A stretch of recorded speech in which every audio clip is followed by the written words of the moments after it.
Hai.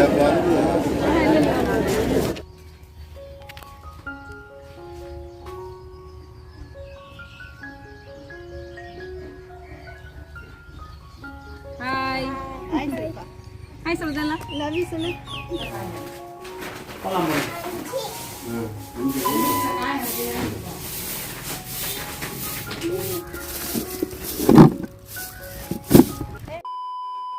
Hi friends, இன்னைக்கு ஒரு travel vlog தான் வரப்போகுது. நீங்கள் வீடியோ ஸ்கிப் பண்ணாமல் பாருங்கள். ரொம்ப நாளைக்கு அப்புறம் ஊருக்கு தாங்க கிளம்பியிருக்கேன். அம்மா வீட்டுக்கு தான் போக போகிறேன். அம்மா வீட்டுக்கு போயிட்டு அப்படியே என்னோட வீட்டுக்கு நான் போயிட்டு வந்துடுவேன். இந்த வீடியோ சனிக்கிழமை அன்னைக்கு எடுத்த வீடியோ. தர்ஷனுக்கு ஸ்கூல் லீவு, பாப்பாவுக்கு மட்டும்தான் ஸ்கூலு. எப்பவுமே வீக்லி சனிக்கிழமை தர்ஷனுக்கு லீவ் விட்டுறாங்க. 3ஆவதுலேருந்து 12ஆவது வரைக்கும் தான் ஸ்கூல் வைக்கிறாங்க. தம்பி வந்து செகண்ட் தான் போறான். அதனால அவனுக்கு எப்பவுமே சனி ஞாயிறு லீவு தான். காலையிலேயே சாம்பார் வச்சு ஆம்லேட் போட்டு பாப்பாவை சாப்பிட வச்சு ஸ்கூலுக்கு அனுப்பிட்டு அந்த வீடியோ ஷார்ட்ஸ்ல கொடுத்துருந்தேன். நீங்க வந்து பார்த்துருந்துருப்பீங்க. நெக்ஸ்ட் இப்போ தர்ஷனுக்கு சாப்பாடு போட்டு கொடுத்துட்டேன், சாப்பிடுப்பான்னு சொல்லிட்டு இப்போ நானும் கிளம்பிட்டேன். என்னோட ஹஸ்பண்டுக்கு டியூட்டி இன்னைக்கு லீவு. எப்பயுமே அவங்களுக்கு சனி ஞாயிறு லீவு. தர்ஷனை வந்து இன்னைக்கு அவங்க தான் பார்த்துக்க போறாங்க. நான் ஊருக்கு போயிட்டு மதியமா வந்துடுவேன். மதியம் ஒரு 2 மணி போல வந்துடுவேன். சாப்பிட்டுட்டு இருந்தா நான் கூப்பிட்டு கேட்டை மட்டும் லாக் பண்ணிட்டு நீ போய் சாப்பிடுப்பா அப்படின்னு தம்பிகிட்ட சொன்னேன். அதனால கேட்டை சாத்துறதுக்காக வந்து இப்போ நின்றுட்டு இருக்காரு. நானும் அப்படியே கிளம்பிட்டேன். மணி ஒரு 9 மணி போல ஆயிடுச்சு. இங்க இருந்து நான் 10 மணிக்கெல்லாம் ஊருக்கு போய் ஆகணும். ஒரு முக்கியமான ஒர்க் இருக்குங்க. அதனால இப்போ கிளம்பிட்டேன். என்னோட ஹேர் ஸ்டைல் எல்லாமே சேஞ்ச் ஆயிடுச்சு. அது ஏன்னு உங்களுக்கே தெரியும். முடி வளர ஆரம்பிச்சதுனால ஹேர் ஸ்டைல் எல்லாமே, ஃபேஸ் கட் எல்லாமே சேஞ்ச் ஆயிடுச்சு.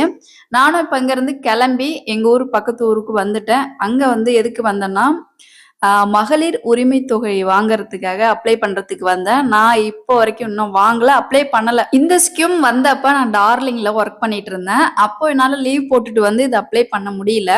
அம்மா அடிக்கடி சொல்லியிருந்தாங்க, நீ லீவ் போட்டுட்டு இதை வந்து அப்ளை பண்ணிட்டு போ அப்படின்னு சொல்லியிருந்தாங்க. பட் நான் அதை காதுலயே வாங்கல, நான் போகவும் இல்லை. எனக்காக இப்போ 2வது ஆப்ஷன் கொடுத்துருந்தாங்க. அதனால ஊருக்கு பக்கத்துல வந்து அப்ளை பண்ணிட்டு அம்மா வீட்டுக்கு வந்திருந்தேன். வந்ததும் அக்கா வந்திருந்தாங்க, ரித்திக், ரித்திஷ், அப்புறம் தம்பி, ஸ்வேதா எல்லாருமே இங்க வந்திருந்தாங்க. இவங்களை அப்படியே பார்த்துட்டு என்னோட வீட்டுக்கு இப்போ வந்திருந்தேன். சரி நம்ம வீட்டை போய் பார்த்துட்டு வரலாம் எப்படி இருக்குன்ட்டு வந்து பார்த்தேன். வந்ததும் முன்னாடி என்ட்ரன்ஸ்லயே பாத்தீங்கன்னா செம்மண் எல்லாம் கொட்டி வச்சிருந்தாங்க. அடுத்து படல் எல்லாம் அழகா வந்து புது படலா கட்டி வச்சிருக்காங்க. இங்க என்னுடைய மாமனார் தான் இப்போதைக்கு ஸ்டே பண்ணிட்டு இருக்காங்க. அவங்கதான் எல்லாமே பாத்துக்கிறாங்க. வீட்டுக்கு முன்னாடி பாருங்க, எந்த பில்லு எதுவுமே இருக்காது. சூப்பரா கிளீன் பண்ணி செடியெல்லாம் அழகா கயிறு போட்டு இழுத்து கட்டி சூப்பரா வச்சிருக்காங்க. அடுத்து வாழைக்காய் பாருங்க. இந்த வாழைக்காய் எப்பதான் இன்னும் பெருசா காய்க்கும்னு தெரியல. பட் இன்னும் காய்க்கணும்னு சொல்றாங்க. அதனால அப்படியே இருக்கு, அதை கட் பண்ணல. நெக்ஸ்ட் வீட்டுக்கு முன்னாடி வியூ இப்போதைக்கு இப்படிதான் இருக்கு. நல்லா அழகா நீட்டா இருக்கு பாக்குறதுக்கு. பட் உள்ளாரெல்லாம் கஜ கஜன்னு தான் பெருக்காம கிடைக்கிறதுனால அப்படி இருக்கு. இங்க யாருமே கிடையாது. என்னோட மாமனார் மட்டும்தான் இங்க பாத்துக்கிறாங்க. 1 இயருக்கு முன்னாடி இந்த வீட்டுல இருந்துதாங்க என்னோட சேனலே நான் வந்து ஆரம்பிச்சு ரன் பண்ணிட்டு இருந்தேன். குறைஞ்சது 400 வீடியோஸ் இந்த வீட்டுல இருந்து நான் போட்டிருப்பேன். பசங்களை எப்படி ஸ்கூல்ல அனுப்புறேன், வீட்டுக்கு முன்னாடி எவ்வளவு செடிகள் இருக்கு, இங்க இருந்து அம்மா வீட்டுக்கு போறது, திரும்ப என்னோட மாமியார் வீட்டுக்கு போறது. ஸோ நிறைய இங்க இருந்த விளாகுகள்லாம் நிறைய எடுத்திருக்கேன். ஸோ ரொம்ப மிஸ் பண்றேன். கிராமத்து வாழ்க்கையை நான் ரொம்ப ரொம்ப மிஸ் பண்றேன். ரொம்ப நாளா நான் நினைச்சிட்டு இருந்தது வந்து ஒரு நாள் எல்லாத்தையும் கிளீன் பண்ணிட்டு போகணும் அப்படின்னு நினைச்சிட்டு இருந்தேன். பட் பரவாயில்ல, என்னுடைய மாமனாரே எல்லாத்தையும் கிளீன் பண்ணி அழகா வச்சிருக்காங்க. வீட்டுக்கு முன்னாடி, வீட்டுக்குள்ளார மட்டும்தான் பாத்தீங்கன்னா ஃபுல்லா மாப் போட்டு தொடச்சி கிளீன் பண்ணணும். அதுக்கப்புறம் வீட்டுக்கு பேக் சைட்ல பாருங்க, பேக் சைட்லயும் ஓரளவு சூப்பரா கிளீன் பண்ணி வச்சிருக்காங்க. வீட்டுக்கு பின்னாடி வியூ இப்போதைக்கு இப்படிதாங்க இருக்கு. வந்தேன், எல்லாத்தையும் அழகா பார்த்தேன். பார்க்கறதுக்கு எல்லாம் சூப்பரா இருக்கு, நீட்டாவும் இருக்கு. போன டைம் வந்தப்போ உங்களுக்கு தெரியும் எவ்வளோ டஸ்ட் முன்னாடி வந்து தழைகள்லாம் கடந்துச்சு, பில்லுலாம் முளைஞ்சு கிடந்ததுன்னு ஆல்ரெடி போன வீடியோல சொல்லியிருந்தேன் போன டைம் வந்தப்போ. இப்போ பரவாயில்ல, எல்லாமே நல்லா இருக்கு பார்க்கறதுக்கு. அப்புறம் வீட்டையும் பார்த்துட்டு திரும்பி அம்மா வீட்டுக்கே வந்துட்டேன். வந்ததுக்கு அப்புறம் ஆடு மாடுலாம் பாருங்க, மேய்ச்சலுக்கு போற டைம். நம்ம ஊர்ல கோவில்ல காப்பு கட்டியிருக்காங்க, தீமிதி திருவிழா ஸ்டார்ட் பண்ணியிருக்காங்க. நம்ம உபயம் புதன்கிழமை வரும். போன வருஷம் வீடியோஸ் கொடுத்திருந்தேன், எப்படி சாமி ஊர்வலம் வருது, தீமிதி திருவிழாலாம் எப்படி நடந்துச்சுன்னு. இந்த வருஷம் பாப்பாவுக்கும் தம்பிக்கும் எக்ஸாம் ஸ்டார்ட் ஆயிருக்கு.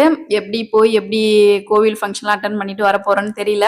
இப்ப பாருங்க, என்னுடைய பெருமா பொண்ணு ஜெயாக்கா வந்திருக்காங்க. அப்புறம் சசி, ரித்திக், ரித்திஷ் எல்லாருமே வந்திருக்காங்க.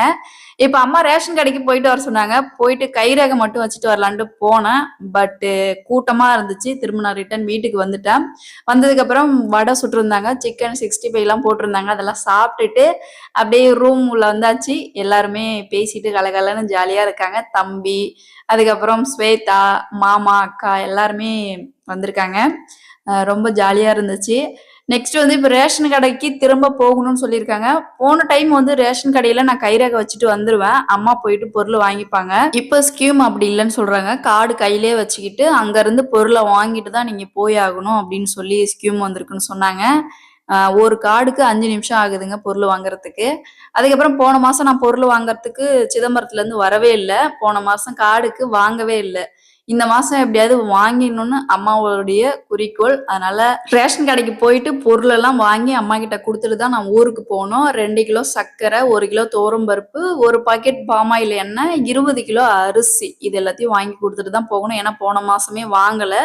அவங்க வந்து கூப்பிட்டாங்க. பட் இவ்வளவு தூரம் நான் வந்துட்டு எப்பமா வருதுன்னு சொல்லிட்டு நான் போகல. அம்மா வீட்டிலேயே பின்னாடி முன்னாடின்னு ஒரு 3 வேப்ப மரம் கிட்டத்தட்ட இருக்கும். 3-4 வேப்ப மரம். அதுல இருந்து விழுற வேப்பங்கொட்டையெல்லாம் காய வச்சு அதை வந்து எடுத்து வச்சிருக்காங்க. அது எதுக்குன்னு பாத்தீங்கன்னா ரோட்ல போட்டு நல்லா காய வச்சு நசுக்கி அதை வந்து வயலுக்கு உரமா யூஸ் பண்ணுவாங்க. இந்த வேப்பங்காய காய வச்சு நசுக்கி உரம் கூட இவங்க கலந்து போடும்போது பயிர் என்ன ஆகும்னு பாத்தீங்கன்னா நல்லா பனைச்சு வரும். நோக்காடு எதுவுமே இருக்காது. நல்லா செழிப்பா இருக்கும் வயல் பாக்குறதுக்கு. எப்பவுமே வருஷம் வருஷம் இந்த மாதிரி வேப்பங்காய் வந்து விழுந்து கிடக்கிறத பொறுக்கி இவங்க இந்த மாதிரி ஸ்டோர் பண்ணி வச்சு விற்கலாம் மாட்டாங்க. அதை நசுக்கி வயலுக்கு தாங்க உரமா யூஸ் பண்ணுவாங்க. நான் மோஸ்ட்லி நிறைய வீடியோஸ்ல வந்து ஓல்டு வீடியோஸ் பழைய வீடியோஸ்லாம் நான் கொடுத்துருப்பேன். ஒரு 6 மந்த் 7 மந்த்துக்கு முன்னாடி நான் கொடுத்துருப்பேன். அம்மா எப்படி வேப்பங்காய் எல்லாம் காய வச்சு அதை நசுக்கி வயல்ல யூஸ் பண்றாங்கன்னு கொடுத்துருப்பேன். இப்ப ரேஷன் கடைக்கு கிளம்பியாச்சுங்க. நானும் ஸ்வேதா அம்மா 3 பேரும் கிளம்பிட்டோம். என்னோட கார்டுக்கு நான் கைரேகை வைக்க போறேன். அக்கா கார்டுக்கு ஸ்வேதா வந்து கைரேகை வைக்க போறா. அம்மா வந்து பொருள் எல்லாம் வாங்குறதுக்காக வராங்க. 2 சாக்கில் இப்ப அரிசி வாங்கியாச்சுங்க. ஒரு அரிசி வந்து குண்டு அரிசி, இன்னொரு சாக்குல வந்து பச்சரிசி அதை வாங்கி வச்சாச்சு. ஒரு கார்டுக்கு 5 நிமிஷம் ஆகுது பொருள் வாங்குறதுக்கு. நாங்களும் ஒரு 3/4 மணி நேரம் கிட்டத்தட்ட நின்று ஃபைனலா வாங்கியாச்சு. இந்த மாதிரி கியூல நின்று ரொம்ப நேரம் நிக்கலாம் முடியாது. உங்க அரிசியும் வேணாம், உங்க பருப்பும் வேணான்னு நம்ம வந்து வந்துருவோம். கண்டிப்பா அவ்வளவு நேரம் நிக்கவே முடியல. கண்டிப்பா என்னால நிக்க முடியல. அதனாலே போன மாசம் வாங்கல. இந்த மாசம் நல்லா வந்து அம்மா கிட்ட மாட்டிக்கிட்டா, நீ வாங்கினாதான் உன்னை விடுவான் அப்படின்னு சொல்லிட்டாங்க. அதே போல அம்மாவுக்கு எல்லாத்தையும் வாங்கி கொடுத்துட்டு இப்ப வீட்டுக்கு பேக் பண்ணிட்டு இருக்கோம் கிளம்புறதுக்கு. ஸ்வேதாவும் கைரேகை வச்சுட்டு ஸ்வேதாவும் கிளம்பிட்டா. இப்ப நானும் அம்மாவை கூட்டிட்டு கிளம்ப வேண்டியதான். ஒரு அரிசி குண்டு அரிசி, இன்னொரு அரிசி வந்து பச்சரிசி, கட்டைப்பையில வந்து சர்க்கரை, நெக்ஸ்ட் கவர் பையில பருப்பு எல்லாமே 2 கிலோ இருக்கும். பருப்பு வந்து ஒரு கார்டுக்கு 1 கிலோ. எங்களுக்கு வந்து சர்க்கரை 2 கிலோ, அக்காவுக்கு 2 கிலோ, எனக்கு 2 கிலோ, 2 பாக்கெட் பாமாயில் எண்ணெய் எல்லாமே வாங்கி எடுத்துட்டு வீட்டுக்கு வந்தாச்சு. இப்ப அக்கா, மாமா, அதுக்கப்புறம் சசி, என்னோட தம்பி, தனிலா குட்டி, ரித்திக், ரித்திஷ், ஸ்வேதா எல்லாரும் கிளம்பிட்டாங்க. எங்க கிளம்பி இருக்காங்கன்னா என்னோட வீட்டுக்கு சிதம்பரத்துக்கு தாங்க கிளம்பி இருக்காங்க. இன்னைக்கு கோவிலுக்கு போகலாம் அப்படின்ட்டு பிளான் பண்ணிட்டு இப்ப கிளம்புறாங்க. நானும் இப்ப இவங்க கூடவே சிதம்பரம் போகணும். அங்க வீட்டுல வந்து என்னோட ஹஸ்பண்டும் தர்ஷனும் வீட்டுல இருக்காங்க. தன்ஷி வந்து ஸ்கூலுக்கு போயிருக்கா. இப்ப இங்க இருந்து எல்லாருமே கிளம்பியாச்சு. அக்கா வண்டியில வந்து ஜெயாக்காவும் அடுத்த அக்கா அவங்க 2 பேர் மட்டும்தான் அந்த வண்டியில போக போறாங்க. என் வண்டியில வந்து ரித்திஷும் ஸ்வேதாவும் கூட்டிட்டு போக போறேன். தம்பி வண்டியில வந்து மாமாவும் தம்பி ரித்திக் அவங்க 3 பேரும் அந்த வண்டி. கோயிலுக்கு போலான்னு தான் ஒரு பிளான்ல போயிட்டு இருக்காங்க. வீட்டுக்கு போனாதான் தெரியும் பீச்சுக்கு போறதா கோயிலுக்கு போறதான்ட்டு. வீட்டுக்கு போனாதான் தெரியும். நெக்ஸ்ட் இப்ப அம்மா வீட்டுல இருந்து நானும் கிளம்ப போறேன். அதுக்கு முன்னாடி அம்மா என்ன சொல்லியிருந்தாங்கன்னா சிம் ஏதோ மாத்தி கொடுமா அப்படின்னு சொல்லியிருந்தாங்க. ஒரு போன்ல இருந்து சிம்மை கழட்டி மாத்தி கொடுத்துட்டு போ அப்படின்னாங்க. அதை இப்போ சேஞ்ச் பண்ணி கொடுத்துட்டு அம்மா கிட்ட காலையில வரும்போதே சொல்லிட்டேன், நான் உங்க வீட்டுக்கு வரேன், எனக்கு பால் மட்டும் எடுத்து வச்சிருமா அப்படின்னு சொன்னோம். 1.5 லிட்டர் பால் வந்து எடுத்து வச்சிருந்தாங்க. 1 லிட்டரு வாங்கி வச்சிருந்தாங்க. 1/2 லிட்டர் வீட்லயே கறந்த பால் எடுத்து வச்சிருந்தாங்க. நெக்ஸ்ட் மாம்பழம்லாம் இருந்துச்சு, எலுமிச்சம்பழம், அது எல்லாத்தையுமே எடுத்து கொடுத்துருந்தாங்க. அதெல்லாம் டிக்கில வச்சாச்சு. இதுக்கப்புறம் இங்க இருந்து கிளம்ப வேண்டியதான். ஸ்ட்ரைட்டா நம்ம சிதம்பரம் நம்ம வீட்டுக்கு போறோம். நம்ம போறதுக்கு முன்னாடி எப்படியும் அக்கா மாமா எல்லாமே வீட்டுக்கு போயிருப்பாங்க. ஃபைனலா பாருங்க வீட்டுக்கு வந்தாச்சு. நான் வரதுக்கு முன்னாடி எல்லாருமே வீட்டுக்கு வந்துட்டாங்க.